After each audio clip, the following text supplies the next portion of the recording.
হযরত সুলাইমান পয়গম্বর তিনি বলেন উল্লিমনা মানতিকাত তাইর ওয়া উতিনা মিন কুল্লি শাই ইন্না হাযা লাহুয়াল ফাদলুল মুবিন।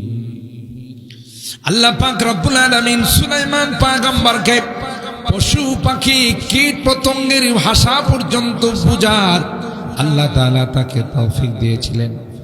কে কি বলে সুলাইমান পয়গম্বর সেটা বুঝেন। সুবহানাল্লাহ বলেন।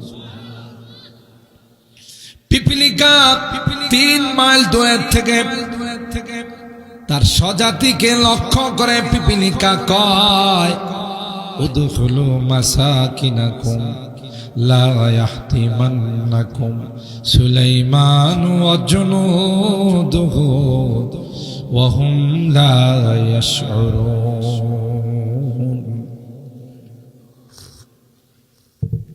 পিপিলিকা বলে আমার জাতি তোমরা সবাই গর্তের ভিতরে ঢুকে যাও, কিছুক্ষণের মধ্যেই সুলাইমান পয়গম্বর এই রাস্তা দিয়ে অতিবাহিত হবেন তার সৈনিকদেরকে। তোমরা যদি রাস্তার উপরে থাকো রে তাইলে তাদের পায়ের নিচে পড়ে মারা যাবে। আর মনে রাখো এই জন্য সুলাইমান পয়গম্বর তার অনুসারীরা মুঠো দায়ী হবে না। কারণ যারা নবী হয়, যারা নবীর ওয়ারিস হয়, নায়েবে রাসূল হয়, ওয়ারাসাতুল আম্বিয়া হয়, এরা মানুষ হত্যা তো দূরের কথা, সন্ত্রাস তো দূরের কথা, জঙ্গিবাদ তো দূরের কথা, এরা জেনে শুনে একটা পিপিলিকাকেও হত্যা করে না। দুঃখজনক হলো সত্য এই কথাটা পিপিলিকা বুঝল, আমগো দেশের বুদ্ধিজীব গুলো বুঝল। বুদ্ধিজীব বুঝেন তো? বুদ্ধি জানোয়ার। বুদ্ধিজীব মানে কি? লেখাপড়া করতে করতে করতে করতে হ্যাঁ আস্তে একটা জানোয়ার হয়ে গেছে। কথা কয় না? জানোয়ার বুঝেন তো? যত ডিগ্রি বেশি তত দেখবেন খাড়ায়া খাড়ায়া পেশাব করে। ঠিক বললাম? ওই যে আমি মাঝে মধ্যে বয়ানে বলি, মরুক্ষ বাবারে জিজ্ঞাসা করছে তোমার ছেলের লেখাপড়া কি? মরুক্ষ বাবাকে আমি তো বুঝি শুধু না ক্লাস 1 2 3 5 6 7 8 এগুলো বুঝি শুধু, তবে মনে হচ্ছে আমার সন্তানের লেখাপড়া উন্নতির দিকে যাচ্ছে। এটা বুঝলেন কেমন করে? কয়ে যখন প্রাইমারিতে পড়তো তখন বসে বসে পেশাব করতো, যে হাই স্কুলে পা রাখছে একদিনও বসে না, সব খাড়ায় চালা। তো যেহেতু বসার থেকে দাঁড়াইছে উন্নতি হয়েছে না অবনতি হয়েছে? কথা কয় না। তার থেকে আমি তখন থেকে আমি বুঝতে পারছি আমার ছেলের লেখাপড়া কি হইতেছে, উন্নতি হইতেছে। কথা কয় না। এই জন্য আমি এগুলোর বুদ্ধিজীবী বলি না, বুদ্ধিজীব বলি, বুদ্ধি জানোয়ার। একটা জানোয়ার আর হাইওয়ান, একদিক দা খায় আর একদিক দা পেশাব করে, দাঁড়ায় দাঁড়ায় পেশাব করে। যারা আশরাফুল মাখলুকাত, সৃষ্টির সেরা জাতি হয়ে ওরাও যদি দাঁড়ায় পেশাব করে, তা আমার আপনার গরু ছাগল আর এদের মধ্যে পার্থক্য কি হবে? গরু ছাগলও ঘাস খায়, খেয়ার খায়, পানি খায়, আর পেশাব পায়খানার দরকার হলে খানা বন্ধ করা, এরপরে মেশিন স্টার্ট করে না, একসাথে স্টার্ট করে। কথা কয় না। হেও তো বাথরুমে গিয়ে টানে। কথা কয় না। যদিও এরকমের লোক কাহিতরা নাই, নাসিরনগরে নাই, ঢাকাতে আছে, এই জন্য বলতেছে। পেশাব আরে বাথরুমে গিয়ে টানাটানির লোক নাই। দেখবেন টয়লেট, পাবলিক টয়লেটে গেলে দেখবেন সিগারেটের অবশিষ্ট অংশ পড়া। কিরি এখানে সিগারেট খেলো, এই যে সিগারেট খায় কেবল বেরিয়েছি, বাবারি তুই ওখানে টানতে গেলে কেন? টানার কি আর জায়গা নাই? কয় সরি, আসলে টান না দিলে ক্লিয়ার হয় না। হ্যাঁ বলে টান না দিলে কি হয় না? তাহলে কি মানুষ আছে না জানোয়ার আছে? বলে শিক্ষা দীক্ষা অর্জন করতে করতে জানোয়ার। কিন্তু এই সকল বুদ্ধিজীব যারা সব সময় চেষ্টা করে কোরআনের বিরোধিতা করার জন্য, ইসলামের বিরোধিতা করার জন্য, এই বুদ্ধিজীব গুলো অপপ্রচার চালাইছে যে মাদ্রাসা জঙ্গিবাদ প্রজনন কেন্দ্র, মাদ্রাসা সন্ত্রাসীদের আস্তানা, মৌলবাদের আস্তানা। কথা বলেন ঠিক কিনা?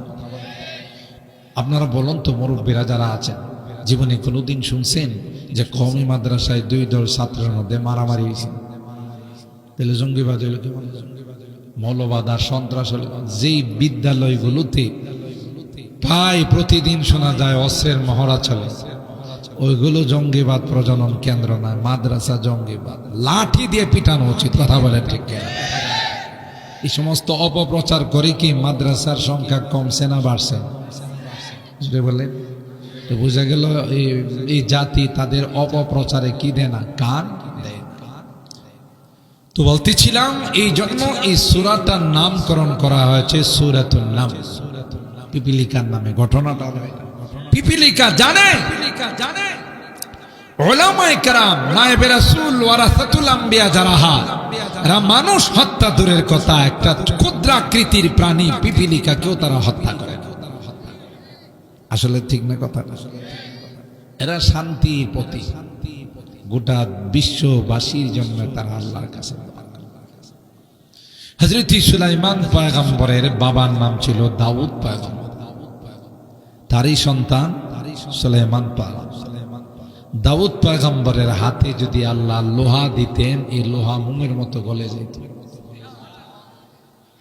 দাউদ পয়গম্বরকে আল্লাহ এমন একটা কণ্ঠ দিয়েছিলেন, তিনি শনিবার করে তার উপর নাজেল করা জবুর কিতাব যখন তিলাওয়াত করতেন, তার এই তিলাওয়াত শোনার জন্য সমুদ্রের মাছগুলো আইসা কিনারায় জমা হয়ে যেত।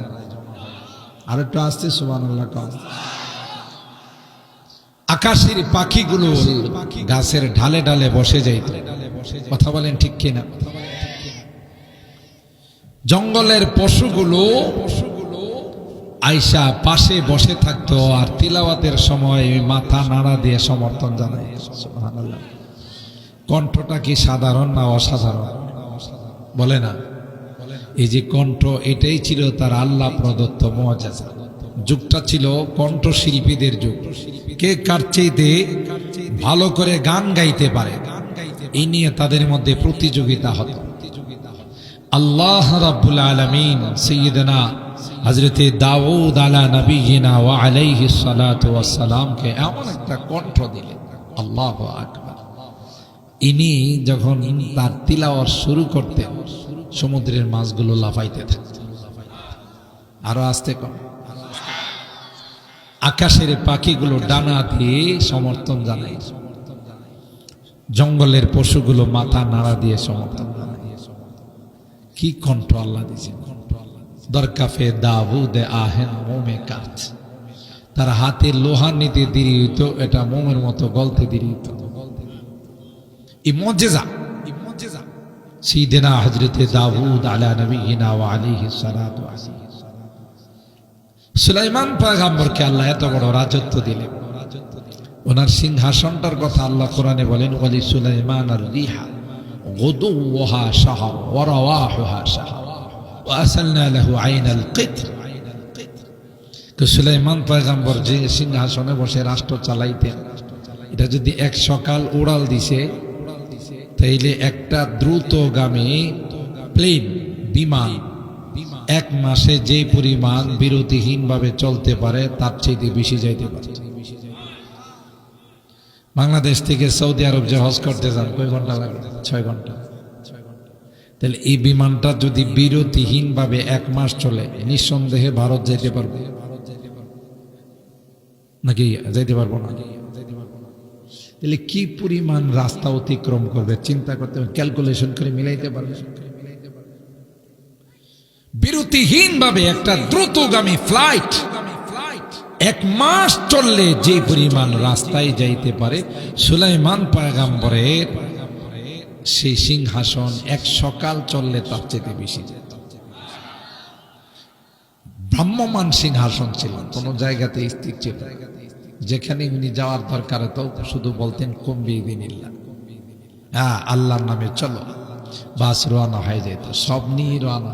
তাহলে কি দিছিল